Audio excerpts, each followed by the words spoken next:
Hello, everyone. Welcome to episode 29. Yeah, I know I haven't done one of these in a while. Been trying to get back to booking more guests. I just love talking to people, and there's so many people I can think of that I've reached out to recently. And I just like to give them the time of day and give them more of my mental energy to interviewing, or not interviewing, just talking to guests. And I didn't want to get too far away from talking to people. I want to keep that blade sharp. Um, but yeah, this is another just a solo episode because I just got a lot of things I love to talk about and some things I'd like to just get off my chest. It's nice for me to just to vent and get all these things that I keep inside and all these conflicting opinions and things I have out there into the world. It's a form of therapy for me. But with that being said, let's just get into it. You are now listening to the Lone Wolf the Lone Wolf podcast.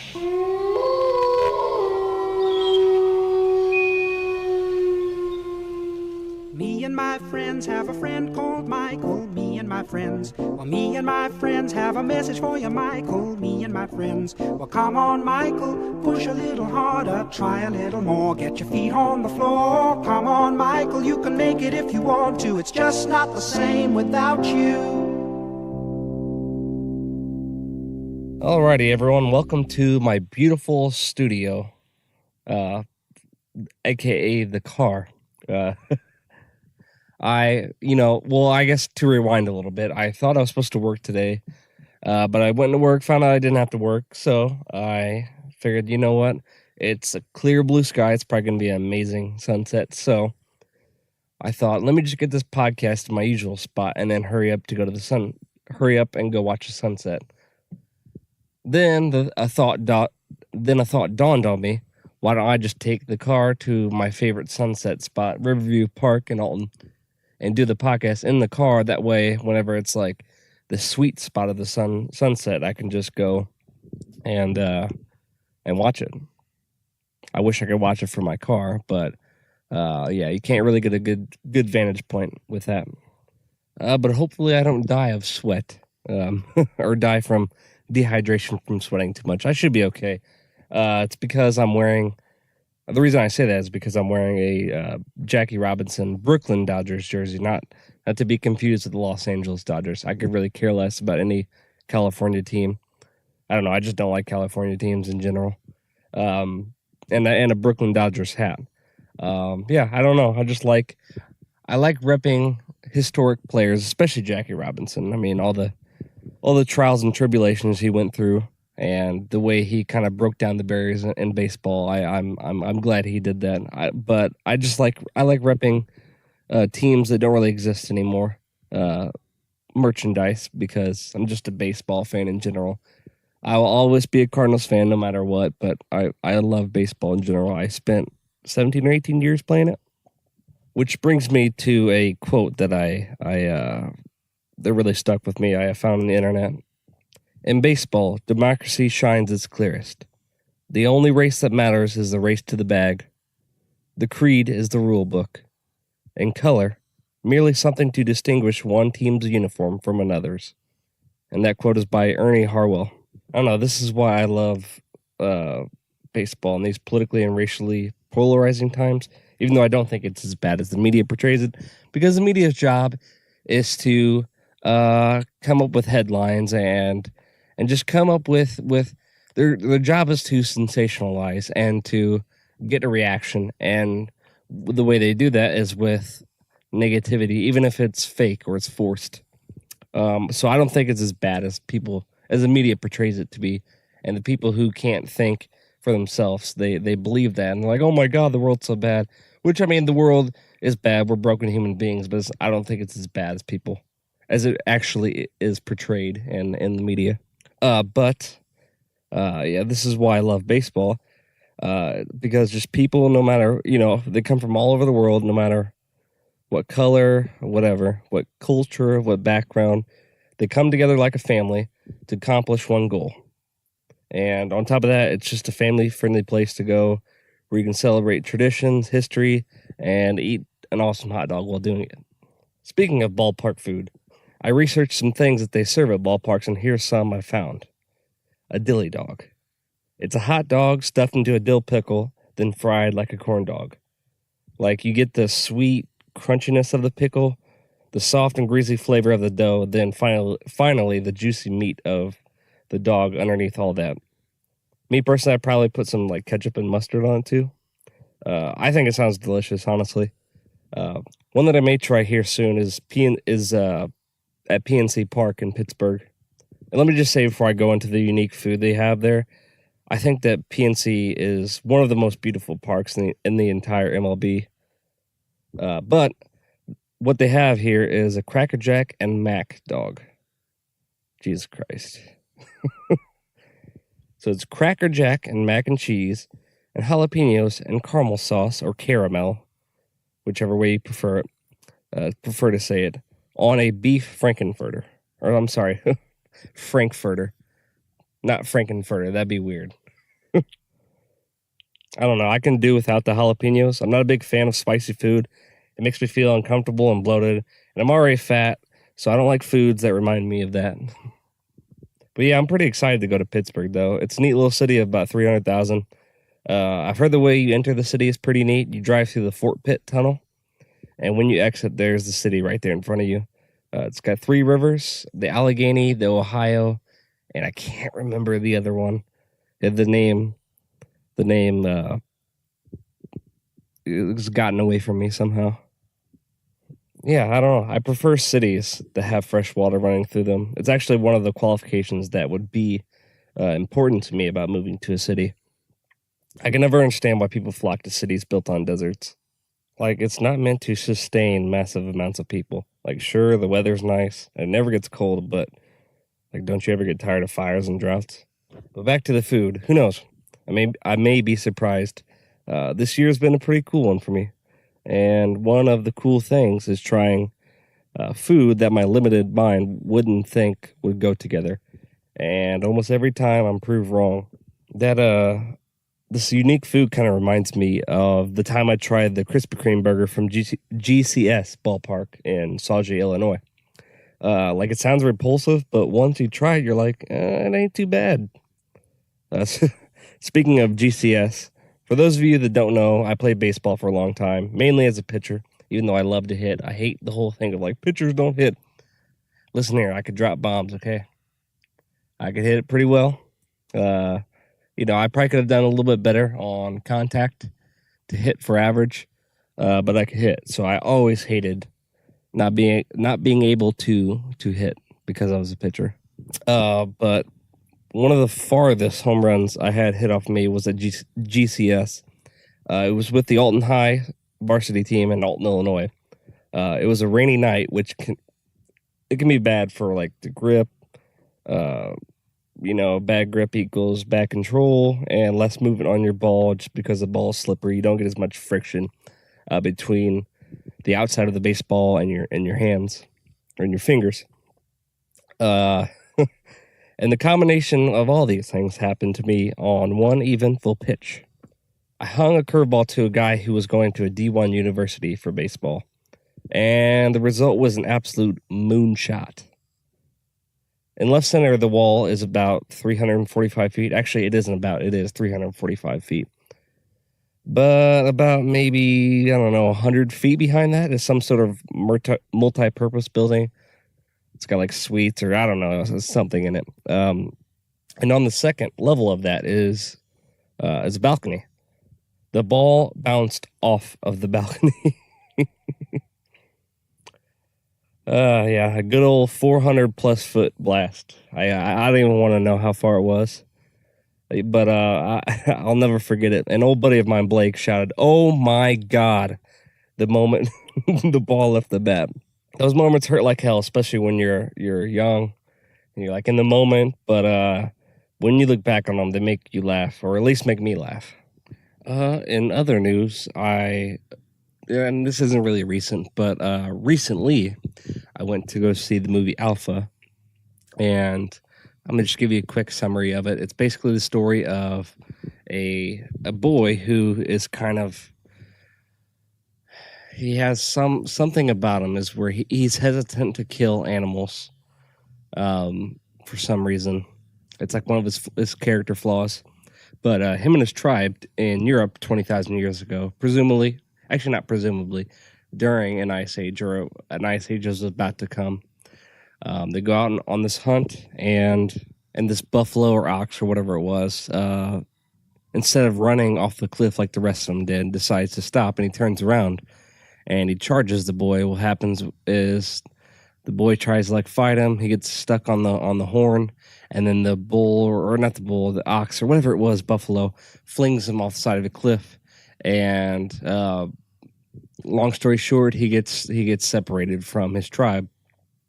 And at the first part of getting his way back to the tribe, he's confronted by a pack of wolves. And one of them tries to climb up this tree to attack him, and he hits it and injures it. And he basically sleeps up there throughout the night, just waiting for the wolves to leave him alone. Wakes up the next morning to find this wolf that's whimpering because it's injured. And instead of, he going back to the character flaw, he doesn't kill the wolf. He instead has something. It's something about him that tells him to bring him along for the trip. So he does. They basically help each other out through various scenarios, and they eventually make it back. Let me just stop right there. Go out and see it. But it's the first movie in a while, maybe the first movie ever in a theater, where I had to sit through the credits for a little bit because I had to collect my emotions, because I was just thinking about I love dogs so much, and even though this may not be an accurate representation of how it exactly started, it's got to be amongst one of the stories, even though it's a fictional story. But it's a story of basically how man and wolf came together, and eventually through breeding and all that selective breeding and all that became dogs. And so I was just thinking about how much I love dogs, how much I love my dog Buddy, which he's about to be 3 years old. He's three-year-old black lab, and just made me get emotional. But if it's still out in theaters, definitely go out and see it. I highly recommend it. It's kind of like if The Revenant was directed by Disney. It's pretty PG. It's not really gruesome like The Revenant, and there's actually a couple of shots in there that look just like something that would be in The Revenant via Emmanuel Lubezki, who is like one of the best cinematographers working today. But I'm probably going to end this podcast on a positive note, but I just want to open it with some positivity too, because I have some opinions on some stupid stuff that's been happening lately, and one of them is, and by the time I release this, it's not really that new. I'll just offer my opinion on it. Alex Jones has been removed off iTunes, and this actually surprised me, honestly, because it seemed like from a distance, Tim Cook, who's the CEO of Apple, was more of a libertarian, given like he's like one of the very few tech CEOs to dare to have a meeting with Hitler. I'm sorry. I mean Trump. And you know what? I can't believe they make the comparison, and the media portrays him as Hitler, and all the sheeple of mainstream media run with that narrative. Like, if you break down the statistics and the facts between the two, Trump is nothing like Hitler, but that's a whole nother story. But now all Alex has is pretty much just his website. And I believe he's even said that they're trying to like remove all the payment options for him to get paid through that. Like, it is crazy. It's I forget what story this is from, but it's like an unperson. It's basically, it might be from 1984. It's something where they make you, I don't know what it is. They basically wipe you from existence. Like you may, and I'm sure I'm wrong here, but it's like you're still alive, but you don't exist. It's kind of like that level, in my opinion. And I don't want government intervention because I believe they will abuse it like they always do, but something has to be done about the powers that these tech companies are using. They're using their platforms, which exchange information at an insane rate, to not only silence, but to completely erase conservative points of view. They claim it's because hate speech. But when they're asked about that in Congress, they can't come up with a detailed answer as to what their definition of that is. Now, I don't know, because this is just like a monopoly and a level of power that we've never seen before. Like, with Standard Oil, they got broken up because they're a monopoly, but they had a physical product.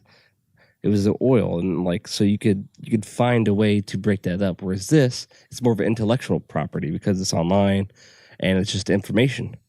I don't know if there needs to be like a committee of both that has libertarians, right wingers, and left wingers, and could maybe do a detailed process and try to come up with like the most reasonable idea of what hate speech is. Because what it's looking like right now is just anything that's conservative or anything that's not far left, and I think that's just really dangerous. I mean, there's alternative ways to get your speech out there, rather than Facebook, Twitter, and all this stuff. But it's what a lot of eyes are on. I don't know. I don't know the laws of the internet and all that stuff, but to me, it seems to be infringing quite a bit on the First Amendment, and most of the stuff, it's just crazy theories and opinions on people they don't like. Like hate speech, I believe by definition is something that insinuates you want to commit violence against someone.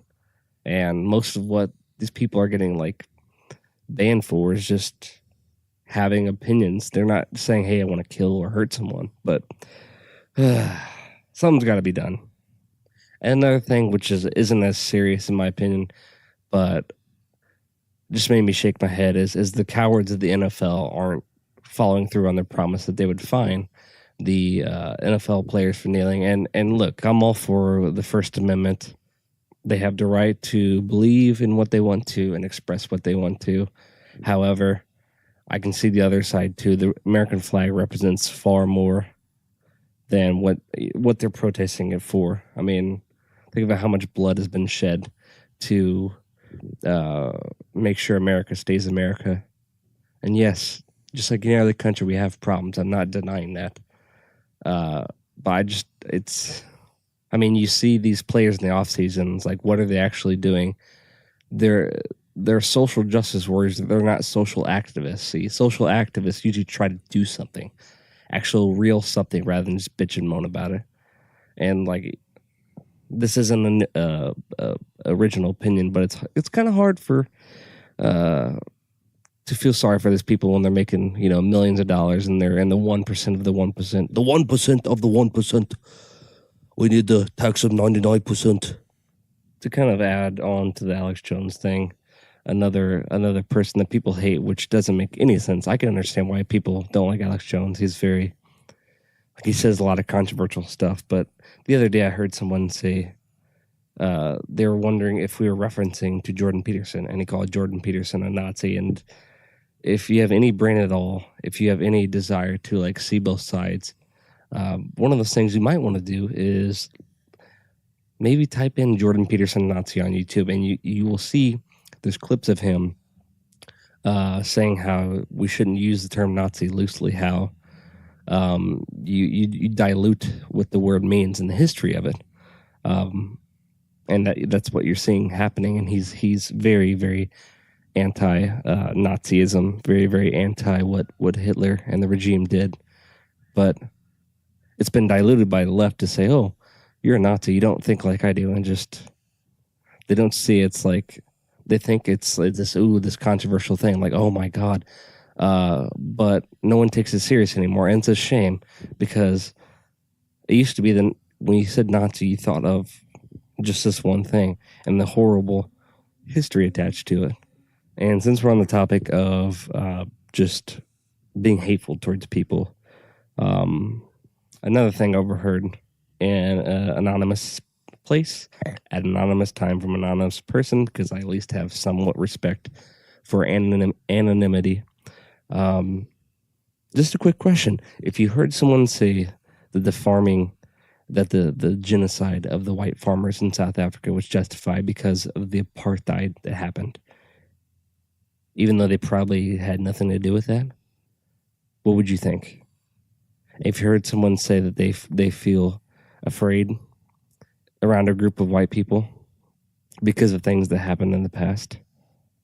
If they just said some blatant statement out there without actually trying to like get to know people on an individual level, what would you think? And if someone said all white people are inherently racist, what would you think? I don't know. Just some things I heard that I thought were kind of ridiculous, and I figured I'd ask you. But I know earlier in this podcast I said that I was going to end it on a positive note, and so here it goes. I found this article on sunnyskies.com. I don't know, I just Googled positive news. Maybe it's something I ought to do more, like condition myself to look for positive news, because like literally 99.9% of things out there are dedicated towards negative, because that's what gets good Lord, I can't English today, gets a reaction out of people. And sorry for that dog barking in the background. But anyways, the family of an 11-year-old girl says her dog attacked a man who allegedly tried to kidnap her, giving her a chance to run home. Bianca Hernandez said her little sister saw the male suspect looking at her strangely while she was walking her 2-year-old Beagle mix, Ray. The driver actually catches up to her, gets out of the vehicle, and grabs her, Hernandez said. He grabbed her by the arm and said, "Come on." The 11-year-old resisted the attacker, but she was losing the struggle. That's when her 15-pound dog saved the day. The dog was like, this is not any regular person. So yeah, he went for a bite in the leg, and that was the only way for her to free herself, Hernandez said. The girl was then able to run home. She and Ray both survived the attack without physical injuries. We're blessed that she's okay, Hernandez said. And that's the positive article to end this podcast on. And yet another reason I love dogs and why they're just awesome. They're just the best. They're the best domesticated pets to have. But yeah, that's the end of episode 29. I will see you on episode 30. I don't know if it's going to be by myself or with another guest. I'm trying to get a few guests booked here soon. We both got to work around each other's busy schedules. But I can promise you they'll be pretty interesting to talk to. They're very talented people. But yeah, that's the end of episode 29. Thanks so much for listening.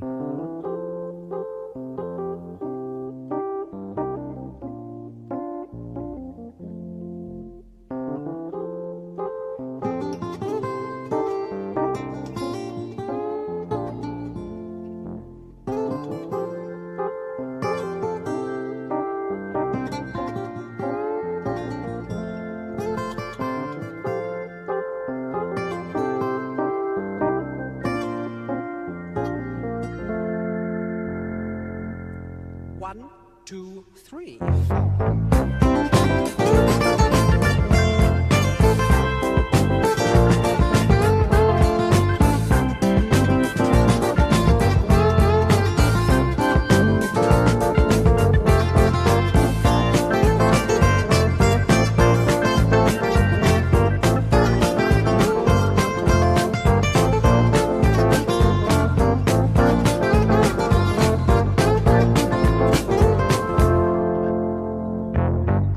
Last night I had another dream, and when I woke up I was screaming, but you were there, so that's okay.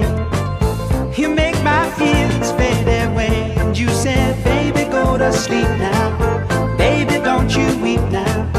Even in your dreams I love you. Baby, go to sleep now. Baby, don't you weep now. Love, oh love, oh love, I love you.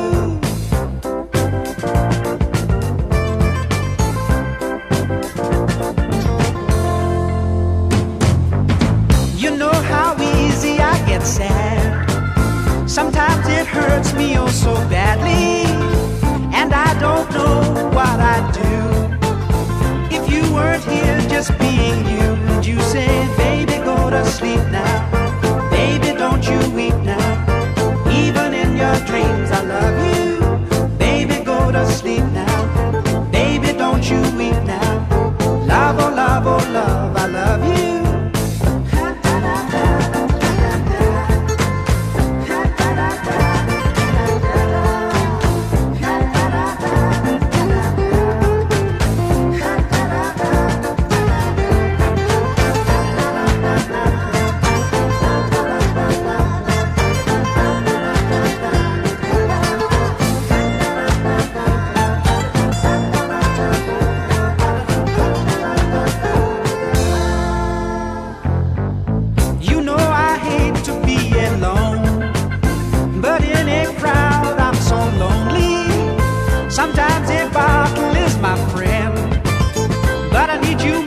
when the battle ends and you